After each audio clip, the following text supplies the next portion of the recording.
Primera epístola del apóstol San Pablo a los Corintios. Capítulo 1.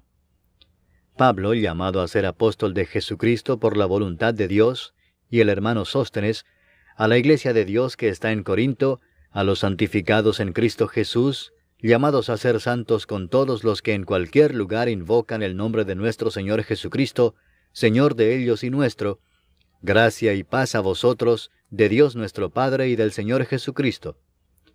Gracias doy a mi Dios siempre por vosotros, por la gracia de Dios que os fue dada en Cristo Jesús, porque en todas las cosas fuisteis enriquecidos en Él, en toda palabra y en toda ciencia, así como el testimonio acerca de Cristo ha sido confirmado en vosotros, de tal manera que nada os falta en ningún don, esperando la manifestación de nuestro Señor Jesucristo, el cual también os confirmará hasta el fin, para que seáis irreprensibles en el día de nuestro Señor Jesucristo. Fiel es Dios, por el cual fuisteis llamados a la comunión con su Hijo Jesucristo nuestro Señor.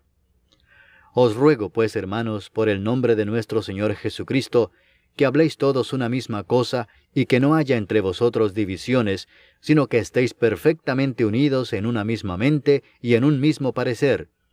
Porque he sido informado acerca de vosotros, hermanos míos, por los de Cloé, que hay entre vosotros contiendas. Quiero decir que cada uno de vosotros dice, yo soy de Pablo, y yo de Apolos, y yo de Cefas, y yo de Cristo. ¿Acaso está dividido Cristo? ¿Fue crucificado Pablo por vosotros? ¿O fuisteis bautizados en el nombre de Pablo? Doy gracias a Dios de que a ninguno de vosotros he bautizado, sino a Crispo y a Gayo, para que ninguno diga que fuisteis bautizados en mi nombre. También bauticé a la familia de Estéfanas. De los demás, no sé si he bautizado a algún otro. Pues no me envió Cristo a bautizar, sino a predicar el Evangelio, no con sabiduría de palabras, para que no se haga vana la cruz de Cristo. Porque la palabra de la cruz es locura a los que se pierden, pero a los que se salvan, esto es a nosotros, es poder de Dios. Pues está escrito, destruiré la sabiduría de los sabios, y desecharé el entendimiento de los entendidos. ¿Dónde está el sabio? ¿Dónde está el escriba? ¿Dónde está el disputador de este siglo? ¿No ha enloquecido Dios la sabiduría del mundo? Pues ya que en la sabiduría de Dios, el mundo no conoció a Dios mediante la sabiduría, agradó a Dios salvar a los creyentes por la locura de la predicación, porque los judíos piden señales y los griegos buscan sabiduría, pero nosotros predicamos a Cristo crucificado, para los judíos ciertamente tropezadero y para los gentiles locura, mas para los llamados, así judíos como griegos, Cristo poder de Dios y sabiduría de Dios. Porque lo insensato de Dios es más sabio que los hombres, y lo débil de Dios es más fuerte que los hombres.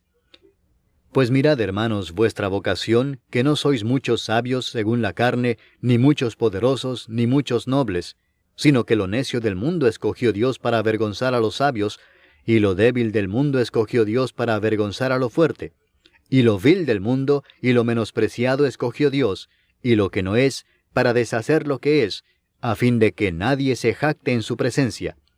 Mas por él estáis vosotros en Cristo Jesús, el cual nos ha sido hecho por Dios sabiduría, justificación, santificación y redención, para que, como está escrito, el que se gloría, gloríese en el Señor. Capítulo 2. Así que, hermanos, cuando fui a vosotros para anunciaros el testimonio de Dios, no fui con excelencia de palabras o de sabiduría, pues me propuse no saber entre vosotros cosa alguna, sino a Jesucristo y a este crucificado. Y estuve entre vosotros con debilidad y mucho temor y temblor, y ni mi palabra ni mi predicación fue con palabras persuasivas de humana sabiduría, sino con demostración del Espíritu y de poder, para que vuestra fe no esté fundada en la sabiduría de los hombres, sino en el poder de Dios. Sin embargo, hablamos sabiduría entre los que han alcanzado madurez, y sabiduría no de este siglo, ni de los príncipes de este siglo que perecen. Mas hablamos sabiduría de Dios en misterio, la sabiduría oculta, la cual Dios predestinó antes de los siglos para nuestra gloria, la que ninguno de los príncipes de este siglo conoció, porque si la hubieran conocido, nunca habrían crucificado al Señor de gloria.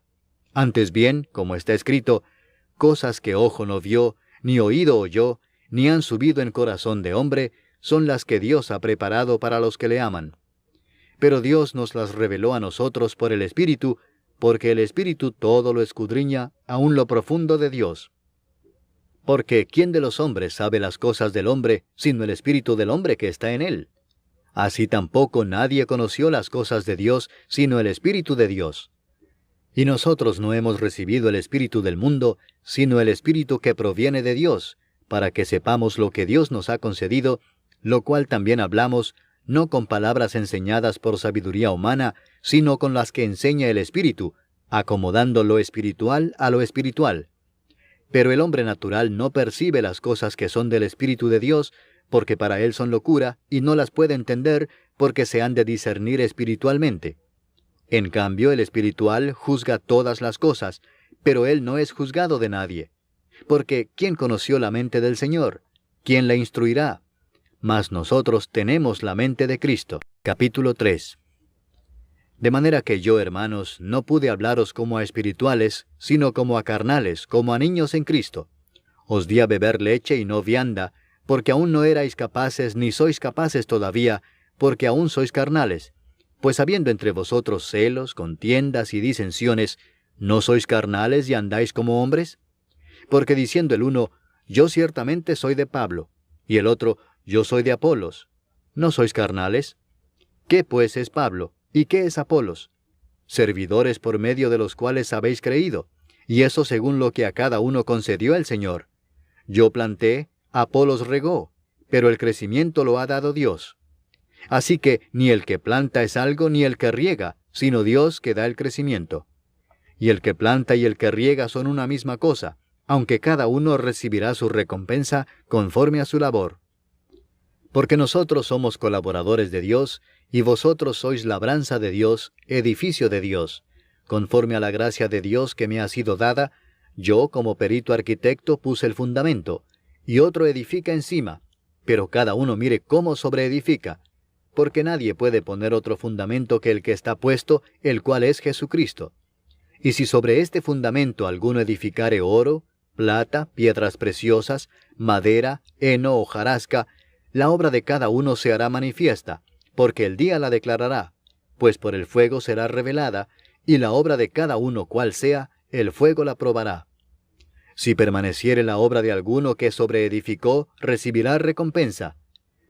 Si la obra de alguno se quemare, él sufrirá pérdida, si bien él mismo será salvo, aunque así como por fuego. ¿No sabéis que sois templo de Dios, y que el Espíritu de Dios mora en vosotros? Si alguno destruyere el templo de Dios, Dios le destruirá a él, porque el templo de Dios, el cual sois vosotros, santo es. Nadie se engaña a sí mismo. Si alguno entre vosotros se cree sabio en este siglo, hágase ignorante para que llegue a ser sabio. Porque la sabiduría de este mundo es insensatez para con Dios, pues escrito está, Él prende a los sabios en la astucia de ellos. Y otra vez, el Señor conoce los pensamientos de los sabios que son vanos. Así que ninguno se gloríe en los hombres, porque todo es vuestro, sea Pablo, sea Apolos, sea Cefas, sea el mundo, sea la vida, sea la muerte, sea lo presente, sea lo porvenir, todo es vuestro, y vosotros de Cristo, y Cristo de Dios. Capítulo 4. Así pues, téngannos los hombres por servidores de Cristo y administradores de los misterios de Dios. Ahora bien, se requiere de los administradores que cada uno sea hallado fiel. Yo en muy poco tengo el ser juzgado por vosotros o por tribunal humano, y ni aun yo me juzgo a mí mismo, porque aunque de nada tengo mala conciencia, no por eso soy justificado, pero el que me juzga es el Señor. Así que no juzguéis nada antes de tiempo, antes que venga el Señor, el cual aclarará también lo oculto de las tinieblas y manifestará las intenciones de los corazones, y entonces cada uno recibirá su alabanza de Dios. Pero esto, hermanos, lo he presentado como ejemplo en mí y en Apolos por amor de vosotros, para que en nosotros aprendáis a no pensar más de lo que está escrito, no sea que por causa de uno os envanezcáis unos contra otros. Porque, ¿quién te distingue? ¿O qué tienes que no hayas recibido? Y si lo recibiste, ¿por qué te glorías como si no lo hubieras recibido? Ya estáis saciados, ya estáis ricos, sin nosotros reináis. Y ojalá reinaseis, para que nosotros reinásemos también juntamente con vosotros.